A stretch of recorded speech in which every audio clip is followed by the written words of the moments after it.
pessoal, você está no canal Professora Tereza Mendes Explica. Na aula de hoje nós vamos falar um pouquinho sobre angiosperma, que é o grupo mais evoluído dentro do reino vegetal. Mas antes disso, eu vou lembrar você de não se esquecer de se inscrever no nosso canal, ativar o sininho de notificação para não perder nenhuma novidade, nenhuma aulinha aí.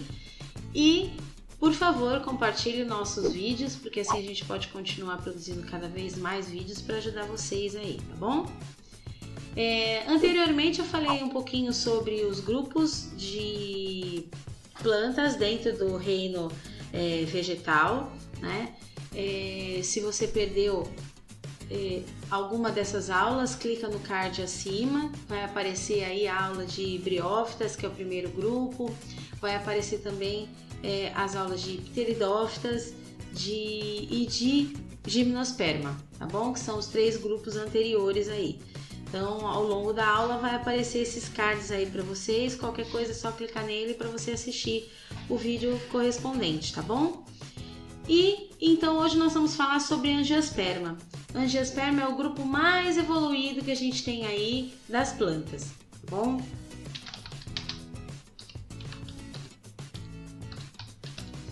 Ele está dentro do grupo das fanerógamas,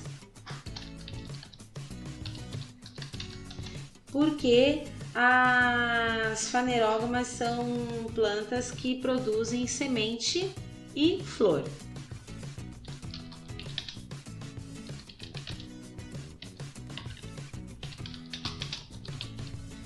Então esse grupo ele está dentro das fanerógamas.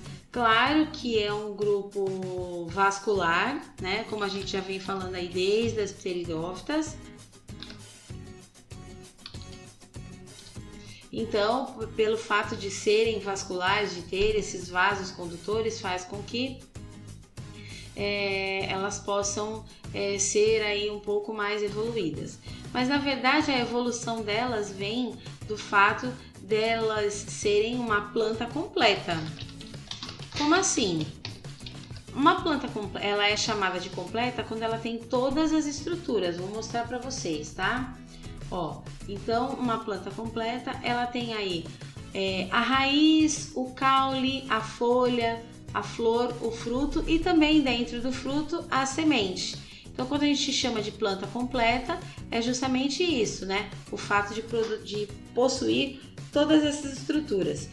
O grupo das angiospermas são os únicos que possuem todas essas estruturas, né? Eu vou colocar um exemplo aqui para vocês, ó. Mas todas as plantas que nós chamamos de plantas essa daqui é IP amarelo, mas todas as plantas que nós chamamos de plantas frutíferas são as angiospermas, tá? Então, por isso é chamado de planta completa. Então, a gente tem aí como exemplo, né? Vou colocar aqui para vocês as plantas frutíferas.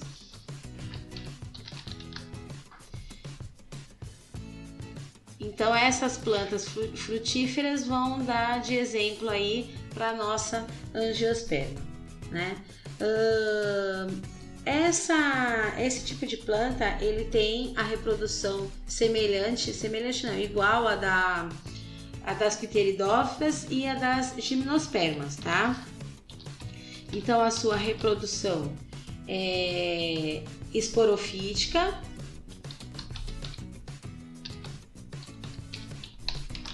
né? Então, a reprodução esporofítica é aquela duradoura,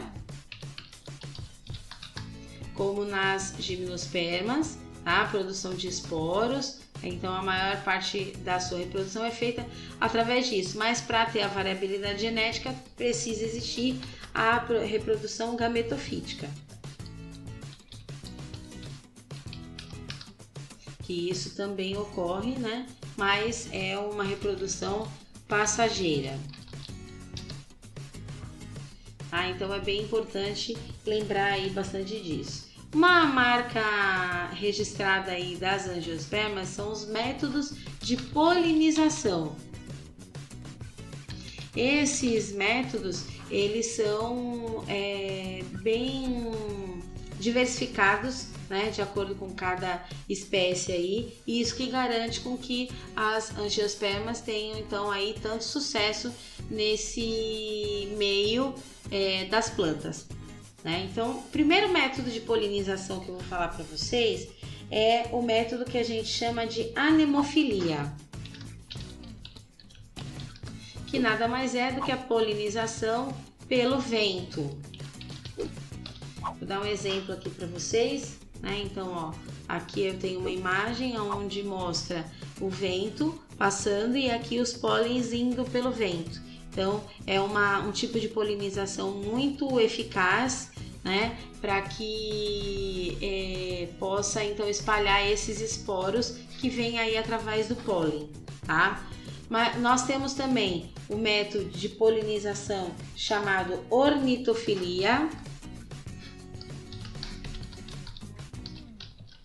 Essa ornitofilia está relacionada então com as aves. Então as aves vão lá na flor, que geralmente é bem atrativa para elas se alimentarem do néctar. Ó, aqui há uma imagem para a gente ilustrar. Então elas vão se alimentar do néctar. E aí o seu corpo encosta nos pólens e quando ela sai de lá e vai batendo suas asas, esse pólen vai se espalhando. Então é um método também bem eficaz.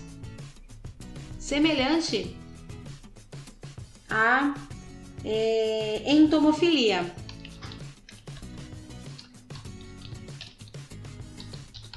A entomofilia está relacionada com os insetos, que fazem o mesmo sistema das aves, né? Só que em maior quantidade.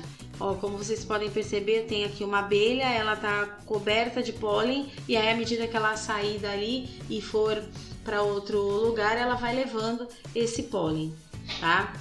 E aí nós temos também, como método de polinização, um pouco menos feito, mas também é utilizado, que é a quiropterofilia.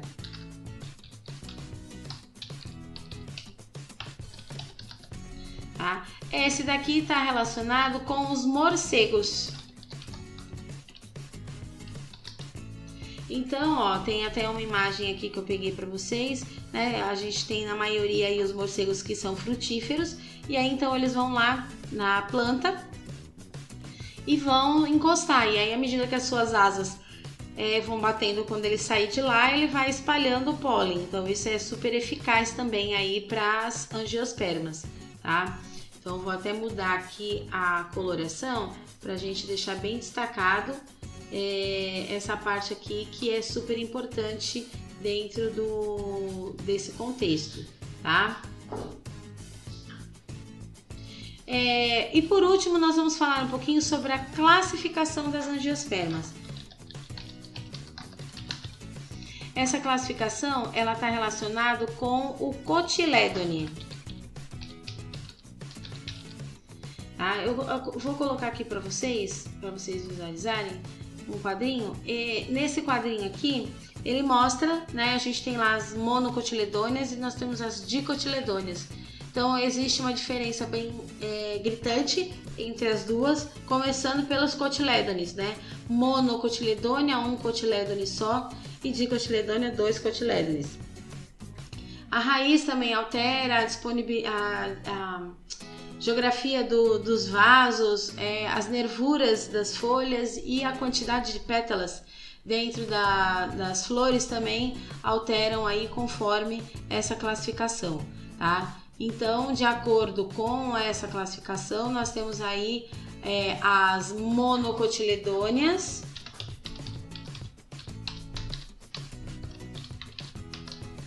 né? Então, essas monocotiledôneas estão relacionadas apenas com um cotilédone, né? Então, vou colocar aqui para vocês lembrarem, né? Que está relacionado com um cotilédone. E as dicotiledôneas,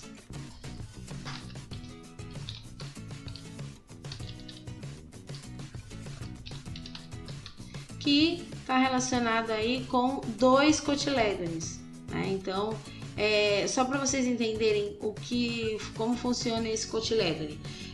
A monocotiledônea a gente pode dar o exemplo do milho, do arroz, que é algo que a gente não consegue quebrar com facilidade, né? Grão de bico. Agora, por exemplo, feijão, amendoim são